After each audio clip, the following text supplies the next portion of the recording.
भगवान बुद्ध अपने शिष्यों के साथ एक गांव में पहुंचे। गांव के लोग उनकी शिक्षाओं को सुनने के लिए अत्यंत उत्सुक थे। एक दिन गांव का एक व्यक्ति जो अपने जीवन में बहुत दुखी था, बुद्ध के पास आया और उनसे अपने दुखों का समाधान पूछने लगा। बुद्ध मुस्कुराए और उसे एक कहानी सुनाई। उन्होंने कहा, एक बार की बात है, एक छोटे से गांव में एक महिला रहती थी जिसका नाम किसा गौतमी था। उसके इकलौते बेटे की अचानक मृत्यु हो गई और वह इस दुख से पागल हो गई। वह अपने मृत बेटे को लेकर गांव के हर घर गई और लोगों से उसे पुनर्जीवित करने की प्रार्थना की, लेकिन हर जगह उसे निराशा ही मिली। किसा गौतमी की आंखों में आंसू थे और दिल में असीम पीड़ा।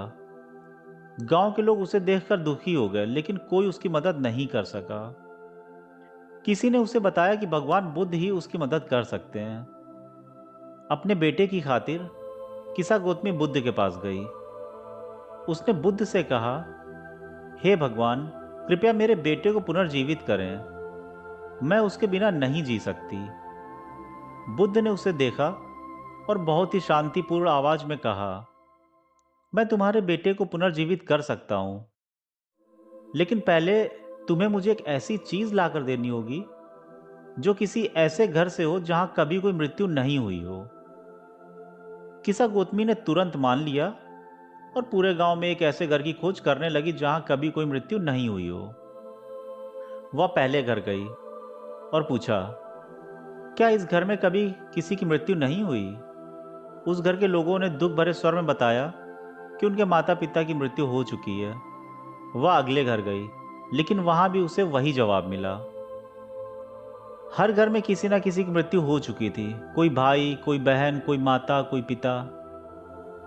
धीरे धीरे उसे समझ में आया कि मृत्यु और दुख जीवन का एक अटूट हिस्सा है जो सभी को सहना पड़ता है। हर व्यक्ति किसी न किसी प्रकार के दुख से गुजरता है और कोई भी इसे अछूता नहीं है। किसा गौतमी की आंखों में एक नई समझ की चमक आ गई।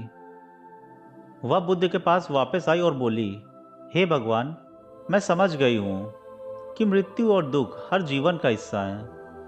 अब मुझे समझ में आया है कि मेरे इस दुख में मैं अकेली नहीं हूं। बुद्ध मुस्कुराए और बोले, सच्चाई को स्वीकार करना ही जीवन की सबसे बड़ी शिक्षा है।